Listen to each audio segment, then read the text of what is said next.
Telah datang masalah dari segala arah. Politik masalah, ekonomi masalah, kenakalan remaja masalah, ini masalah, ini masalah. 1001 masalah. Masalah berubah. Apa jalan keluarnya? Kerjakan apa yang dulu Rasulullah kerjakan. Ini jalan keluarnya, tidak ada jalan lain. Nah, kalau kita ini bersikap begitu itu tidak berubah karena suasana berubah, itu kita ini dapat warisannya siddiqin, mantep betul dengan agama ini.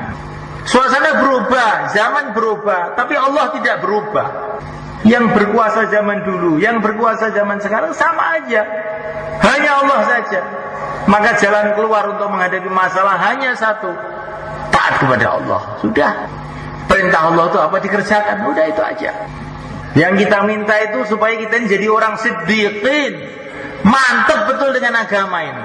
Orang yang mantap dengan agama inilah orang yang akan selamat dari fitnah-fitnah zamannya. Akan datang suatu masa Dajjal keluar. Dunia semua dikuasai oleh Dajjal. Ekonomi dikuasai oleh Dajjal. Orang yang tidak ikut Dajjal nggak bisa makan. Bagaimana kira-kira kita? Kalau Dajjal keluar dan orang yang tidak ikut Dajjal nggak bisa makan, sikap kita gimana kira-kira?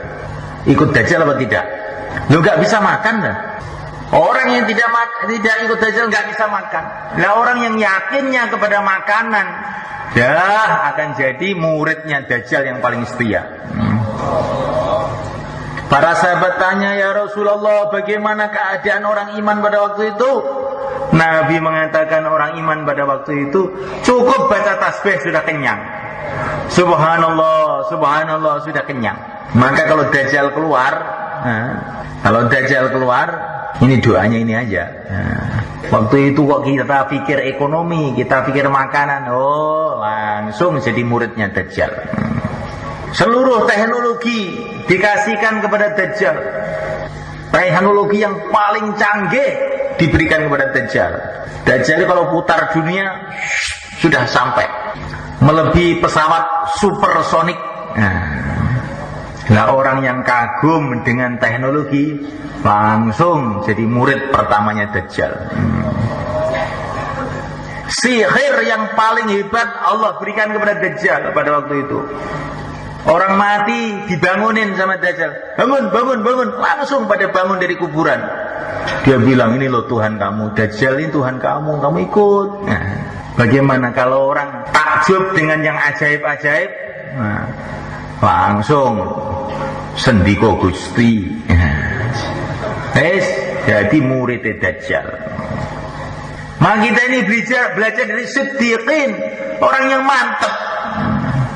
Maka Dajjal menguasai seluruh dunia. Akhirnya mau pergi ke Madinah, mau menguasai Madinah Al-Munawwarah. Tapi Madinah dijaga oleh para malaikat, nggak bisa masuk. Tapi di Madinah pada waktu itu juga masih banyak orang-orang munafik. Maka Allah guncangkan Madinah. Ketika Madinah guncang, orang-orang munafik ketakutan. Wah, gawat ini. Kelihatannya mau ada apa ini? Maka mereka pada lari ke Madinah. Lari dari Madinah ikut Dajjal. Tinggal orang-orang ahlul yakin aja yang di Madinah. Ada seorang pemuda, walaupun pemuda ini yakinnya itu luar biasa. Maka dia mendengar Dajjal mau datang ke Madinah, dia keluar dari Madinah. Mau lihat, oh ini tuh Dajjal itu, katanya dia. Persis yang ada dalam hadis-hadis Nabi. Matanya satu, punya kehebatan-kehebatan. Ini Dajjal ini. Ini tuh orangnya. Maka Dajjal marah, kurang ajar. Tangkap dia, tangkap. Digergaji kepalanya, gergaji. Saat digergaji, berbelah dua. Dajjal mengatakan, bangun. Tahu-tahu bangun lagi. Tapi bangun dia malah tersenyum-senyum. Saya tambah mantap kalau kamu ini Dajjal. Kok bisa begitu? Ya kan Nabi cerita begini ini. Nabi dulu sudah cerita begini ini. Mantap saya, kamu ini Dajjal betul. Oh ya Dajjal ngamuk. Dia hunus pedang mau penggal kepala orang itu. Tapi ternyata tangannya lemes Dajjal. Kena ahlul yakin ini lemes, loyo Dajjal, nggak kuat. Dia masih bengak-bengok ngalor ngidul. Tapi sebetulnya dia sudah nggak mampu, tangannya sudah setruk Dajjal. kena kekuatannya ahlul yakin. Akhirnya dia lari ke Syam, sampai di Syam dibunuh oleh Nabi Isa alaihissalam. Jadi orang-orang ahlul yakin lah yang bisa menghadapi Dajjal ini. Dajjal kan belum keluar, Pak. Belum keluar, tapi fitnahnya sudah keluar di mana-mana. Maka dalam sholat kita diperintah oleh Nabi, wa'udzu bika min fitnatil masiihid dajjal. Ya Allah, aku berlindung, selamatkanlah aku dari fitnahnya penjelajah Dajjal. Dajjal belum keluar, tapi fitnahnya sudah keluar. Sekarang ini fitnahnya, fitnah ekonomi. Pokoknya kalau enggak haram ini susah sekarang ini. Haram aja susah, apalagi halal. Nah ini termasuk fitnahnya Dajjal. Kalau saya enggak riba, enggak bisa hidup. Nah, ini fitnahnya Dajjal. Kalau teknologi enggak maju, enggak bisa jalan. Nah, ini fitnahnya Dajjal kan. Ini belum, kalau Dajjalnya nanti keluar lebih lagi dahsyat. Sehingga kebanyakan manusia waktu itu jadi pengikutnya Dajjal. Semoga kita mati sebelum dia keluar. Sampai dikatakan dalam satu riwayat, itu umat Islam itu yang selamat dari fitnahnya Dajjal itu tinggal 12.000 aja. Kena semua, ikut Dajjal semua. Siapa yang selamat? Orang ahlul yakin.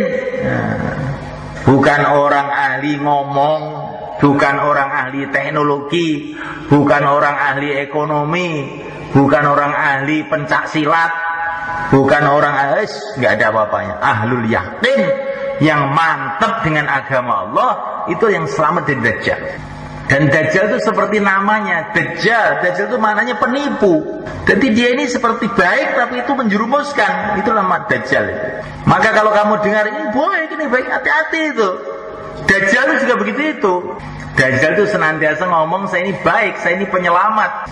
Tapi hakikatnya menjerumuskan orang untuk menuhankan dia. Fitnahnya sudah sampai kemana-mana. Orang ahli ekonomi bilang ini ekonomi untuk menyelamatkan manusia. Orang ahli hutan bilang itu di jalan-jalan selamatkan bumi kita dengan penghijauan. Nah, gitu kan? Selamatkan bumi kita. Lah, semua hijau semua, kalau langit ambruk apa yang enggak hancur bumi itu. Untuk menyelamatkan bumi ini dengan agama. Kalau masih ada orang-orang yang mantap mengucapkan la ilaha illallah, bumi ini akan selamat tidak kiamat. Walaupun hijau semua, kalau sudah nggak ada yang mengucapkan la ilaha illallah, ambruk jagat ini. Tapi kita ini lihat merasa orang modern itu selamatkan bumi dengan penghijauan. Oh, bagus ya, oh bagus ya. Ditambah lagi 2 anak cukup. Nah, ledakan penduduk, hati-hati ledakan penduduk. Saya bilang kok 2 anak, 1 anak saja kalau beweling mewakal sudah cukup. Ya toh, punya 1 anak mewakal kan sudah cukup. Cukup mumet. Ya anaknya banyak, soleh semua, insya Allah ya tidak mumet, malah bahagia. Bukan insya Allah, pasti. Ini bukan saya berarti mengharamkan KB, tidak. Itu sudah dibahas oleh para ulama, panjang ceritanya. Tetapi keyakinan bahwa anak 2 menyelesaikan masalah itu keyakinannya orang jahil. Kalau kita amalkan agama, keluarga kita amalkan agama, datang barokah dari Allah, selesai masalah, akan bahagia kita. Bagaimana bisa bahagia? Dibahagiakan oleh Allah. Bagaimana tidak bahagia? Sedangkan dia dicintai oleh pencipta alam semesta. Pasti bahagia. Maka mantap kepada agama. Minan nabiyyin wasiddiqin wasyuhada. Orang yang siap mati untuk agama. Wassalihin, orang-orang soleh. Orang soleh itu bagaimana? Orang yang hidupnya pakai aturan semua. Berpakaian pakai aturan, kehidupan pakai aturan, laki-laki perempuan ada aturannya, pakai hijab, jangan campur laki-laki perempuan itu. Ini namanya orang soleh.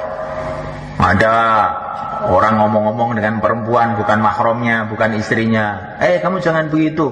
Saya ini orang soleh Bapak, nggak apa-apa. Mau jelas sudah dosa kok nggak apa-apa. Astagfirullah gitu loh, nggak apa-apa.